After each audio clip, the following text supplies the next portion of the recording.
Ainda que muitos olhem para você e dizem, ali vai mais um coitadinho, o Senhor está dizendo lá em cima, não mexa, porque aí é como a menina do meus olhos. Amém?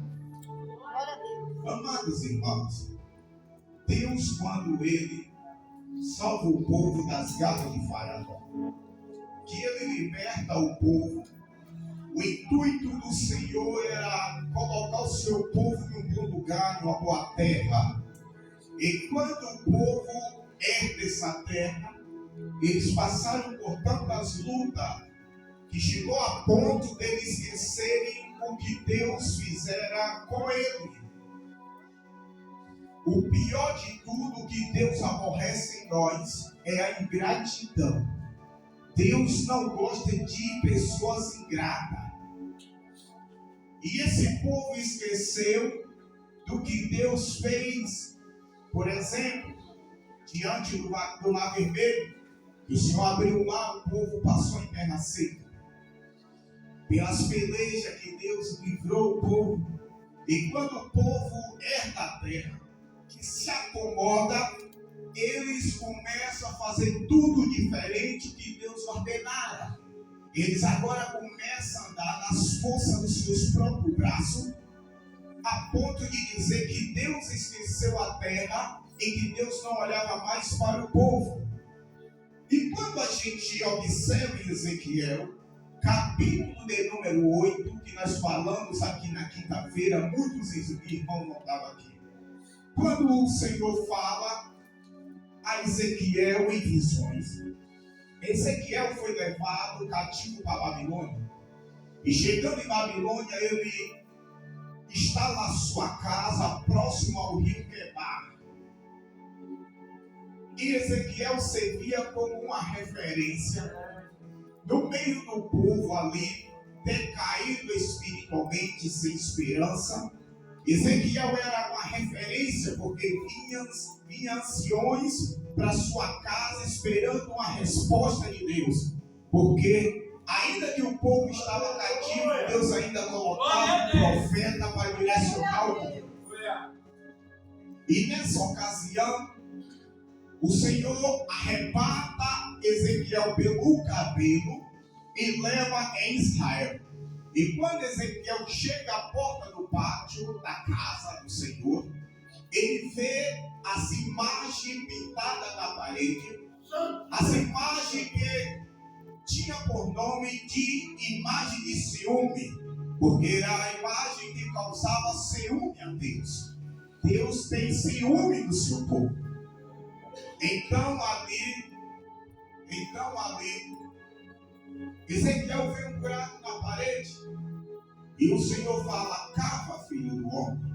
Ele vai e cava um buraco na parede, e quando ele entra dentro desse buraco, que sai na recâmara, aonde tinha 70 anciões com o seu incenso na mão, adorando as trevas. E na parede estava pintado toda espécie de réptil, tudo aquilo que era abominação diante de Deus. E Deus fala: está vendo, filho do homem, o que é que os anciãos fazem nas trevas? Ou seja, por trás das cortinas, Deus não está me vendo. Por trás dos bastidores é diferente. Eles faziam culto e por trás estavam adorando as trevas. Então Ezequiel sai do lado de fora da casa do Senhor e ele depara com mulheres chorando, clamando ao Deus babilônico por nome de Tamuz. E ali elas acreditavam que chorando e arregando a terra, o Deus que ficava no submundo revivia e regava com aquelas lágrimas, era regado e dava vida a ele. Então elas estavam adorando uma divindade que era babilônica. E Ezequiel, quando ele olha na frente da banda do norte, do lado do pátio da casa do Senhor, tem 25 homens de pé olhando para o sol e adorando ao sol. Deixou de adorar Deus para adorar as coisas que Deus criou. Então Deus vira as costas para o povo. A glória de Deus se estendeu de dentro do templo, saiu e o templo ficou vazio. Então agora no capítulo de número 9, Deus vai convocar os entendidos e 6 homens. E o que me chama a atenção, que Deus dá ordem para eles pegar cada um na sua mão as suas armas destruidoras. E nessa ocasião tinha um homem que era diferente. Tinha um homem que tinha um tinteiro de escriva na sua cinta. E Deus deu a ordem para que ele fosse marcando a testa daqueles que não dobraram o seu joelho para as trevas. Deus dá ordem, ele vai marcar a testa daquele que gemia, que chorava. Então Deus, ele pega aquele povo que marcou na testa, separando, dizendo: esses aqui não droparam o seu joelho, não se prostraram. Enquanto muitos não estão aguentando, está dropando o seu joelho, está se rendendo a Babilônia. Você que está marcado pelo sangue de Jesus, e muitos estão dizendo: mas está errando, mas está fazendo errado. Mas você não abandona a sua cruz. Eu estou vendo o Senhor falando em Apocalipse, capítulo de número 3, versículo de número 8, dizendo: e eis que diante de ti eu pus uma porta aberta, a qual ninguém pode fechar, mesmo tendo pouca força, guardar-te o meu nome e não negar-te a minha palavra. Ou seja, mesmo você se arrastando, mesmo você pelejando, mas você ainda continua guardando. Você está aqui de pé nesta noite porque você guarda. Não adianta falar mal, mas se Jesus te chamou, é porque ele garante, ele guarda.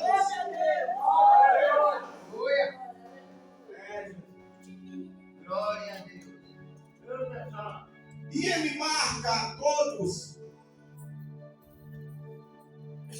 E os que foi fiel ao Senhor não caiu na espada dos babilônios, mas aqueles que foi fiel caíram na espada e foi levado cativo. E era um povo que não tinha mais sonho, não sonhava mais. Quem olhava para aquele povo via a tristeza estampada no seu semblante decaído, sinal de derrota. A espiritualidade estava lá embaixo. O estado moral, a autoestima daquele povo estava caída, não tinha mais sonho, não sonhava. E muitos que olhavam para aquele povo, que via a fama, outrora daquele povo, que aonde passava, deixava os feitos do seu Deus, agora era um povo humilhado, cativo, e os babilônicos olhavam para ele e diz: agora, onde é que está o teu Deus? Clama agora ao teu Deus, para ver se teu Deus pode te salvar. E eles tristes. E quando chega no capítulo 37, Deus vai dar outra visão ao profeta. Uma visão que ele está no meio de um vale cheio de ossos. Isso aqui é simbólico.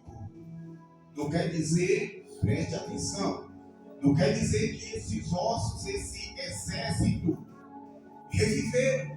Não, isso é uma simbologia. Deus mostrando para o profeta o que Deus ia fazer com Israel. Era Deus mostrando esse vale de osso seco. E eu quero que você fique no meio. Agora observe a expressão do profeta. Tem que ser bem frio. Tem que ser uma pessoa firme para não endoidar com essas visões, porque a coisa era forte. Então Deus, quando dá essa visão a Ezequiel, ele vê um vale cheio de osso seco. Ezequiel olha na sua conjectura, ele pode até pensar: mas aqui não tem jeito, é um vale cheio de osso, como é que vai reviver? Então o Senhor faz uma pergunta a ele e diz: pode reviver, filho do homem, esses ossos? Pode reviver? Eu estou vendo o Senhor dizendo para aquele povo: ainda que esteja cativo, mas eu vou reviver. Ainda que esteja difícil, Ainda que está pensando em parar, eu vou reviver. É o Senhor falando para nós nesta noite. Ainda que você não consegue caminhar, mas se você ficar onde eu te coloquei, eu vou reviver e vou trazer vida. E vou mostrar que sou diferente e vou fazer o impossível na tua vida. Então Ezequiel, ele não se pasma com aquilo, porque ele já era um profeta frio. A esposa dele, quando morre, ele não faz nem luto. Ele não faz luto. Sepulta e o povo não consegue entender, mas como é que a esposa desse homem morre e ele não faz um luto? Ele já era Deus, já separou ele já vinha de uma linhagem sacerdotal para um ofício diferenciado. Não tem outro profeta na Bíblia frio igualmente o profeta Ezequiel. Por isso que Deus deu muitas visões escatológicas ou futuras, ou visão apocalíptica. Visão que ainda não se cumpriu, que vai se cumprir lá no Apocalipse. Então ele olha para aquele vale e o Senhor dá ordem para ele profetizar. Aleluia. E quando ele vai profetizando, aqueles ossos começam a crescer nervos, começa a se regenerar. Quando ele começa a profetizar, o Senhor começa, a palavra de Deus começa a entrar em ação. A palavra de Deus começa a fazer um mover, um ruído diferente. E diz que aqueles ossos começou a se juntar ossos com osso. E daqui a pouco começou a formar pele por cima dos ossos. E daqui a pouco aquele corpo estava formado. Aquele vale cheio de ossos já não era mais um vale cheio de ossos. Agora era um exército de pé, mas porém não tinha um espírito. Era um exército, mas ainda precisava do principal, que era o espírito. Talvez na nossa vida não é diferente. Há momento que a gente está pensando em parar, está pensando em chutar o pau da barraca, por causa das calúnias, do levante. A gente cessa de buscar Deus e começa agora a pensar nas calúnias, nos levantes, nas pedradas, e deixamos de buscar a fortaleza no Senhor. E a gente se depara com esse vale de ossos secos. A gente agora começa a se preocupar com o que os outros vão falar ao nosso respeito. Deixa eu te dizer uma coisa. Deixa quem quiser falar da tua vida, porque quem te chamou é fiel. E ele não te chamou por cauda, ele te chamou por cabeça. Ele não te chamou para ficar chorando pelos cantos. Ainda que muito decretou a derrota da tua vida, o Senhor vai dizendo nesta noite: ainda que muitos tentam te parar, mas eu vou chegar no cenário da tua vida e vou mudar a tua história e vou te levantar espiritualmente e vou te colocar lá em cima. Eu estou vendo Abacuque também no texto da história, no cenário babilônico. Abacuque, ele clama a Deus dizendo: até quando o Senhor clamarei a tu e o Senhor não me escutará? Até quando gritarei violência e tu não me escutarás? Então Abacuque não se conforma com aquela situação, com aquele declínio espiritual, porque a importância, a preocupação do profeta é com o avivamento. O avivamento acontece onde você não imagina, ele vai acontecer. Então Abacuque, ele chama a responsabilidade e clama ao Senhor dizendo: ouvi, Senhor, a tua palavra e temi. Na ira livra-te da misericórdia. Aviva, Senhor, a tua obra no meio dos anos e a ela a mortifica. Aviva a tua obra. Glória a Deus. Avivamento não é eu chegar aqui, Leandro, e pular, sapatear, quebrar tudo, não. Isso não é avivamento. O avivamento começa de dentro para fora. O avivamento é mudança de vida. Eu ser uma pessoa atrapalhada, agora eu sou uma pessoa de caráter. Avivamento é quando eu era atrapalhado, que Jesus me pegou e me colocou no lugar de príncipe e de princesa. Avivamento é isso. É onde muitos não davam nada pela tua vida. E hoje olha você aí diferente. Esse é o avivamento. Glória a Deus. Glória a Deus. E Abacuque clama ao Senhor. E o Senhor aviva a obra dele. Ele diz no versículo 17: ainda que as vacas dos curral sejam arrebatadas, ainda que o fruto da oliveira minta, mas todavia me alegrarei no Senhor da minha salvação. Sabe o que Abacuque está dizendo, Josildo? Abacuque está dizendo: ainda que o mundo esteja me pondo a cabeça, ainda que esteja tudo difícil, mas eu continuo. Ainda que muitos não querem adorar, mas eu continuo. Ainda que muitos estão dizendo vai parar, mas eu estou continuando. Eu estou com pouca força, mas eu estou acreditando no Deus da minha salvação. Só quem crê nesta noite, só quem crê que está se aproximando do avivamento, que vai pegar a igreja do Senhor de jeito. Está chegando o avivamento pelos olhos da fé, que vai te avivar, vai te levantar mais uma vez. Ainda que você não tenha mais vontade de louvar, de pregar, mas quando esse avivamento chegar, quem vai olhar para dizer para você vai dizer: quem é aquele? Quem é aquele que eu não conheço mais? Quem é aquela? Aquele foi um dos tais que o Senhor pegou no dia de avivamento. Quantos não têm mais sede de ouvir a palavra? Muitos não querem dar mais crédito à palavra do Senhor, deixaram de buscar a essência, o Espírito Santo, e muitos não conseguem mais sentir a graça do Senhor Jesus Cristo. Observa, desculpa a expressão, me perdoe-me pela minha ignorância geográfica. Observamos que quando vem um pregador de fora, quando o pregador abre a sua boca, a igreja pega fogo. É ou não é, presbítero? A igreja pega fogo, mas quando é um pregador de dentro de casa,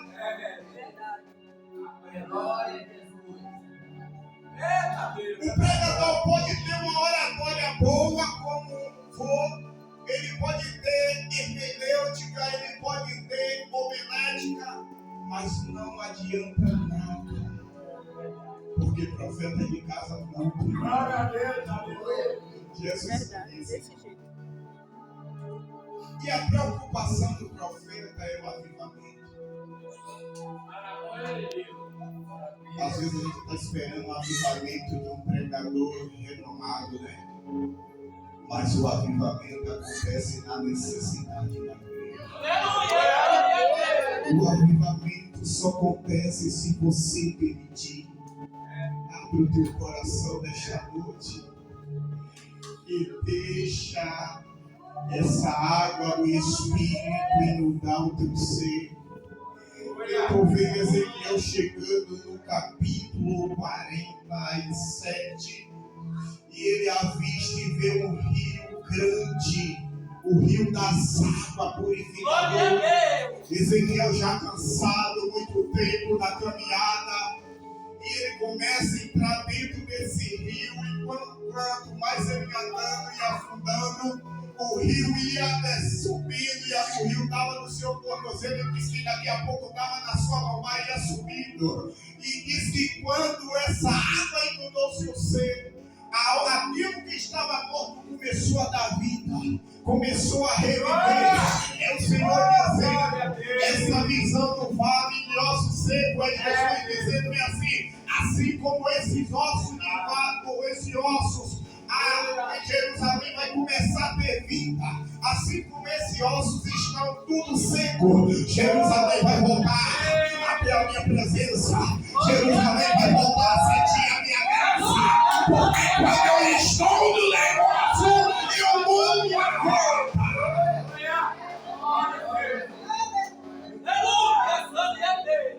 Graças a Deus.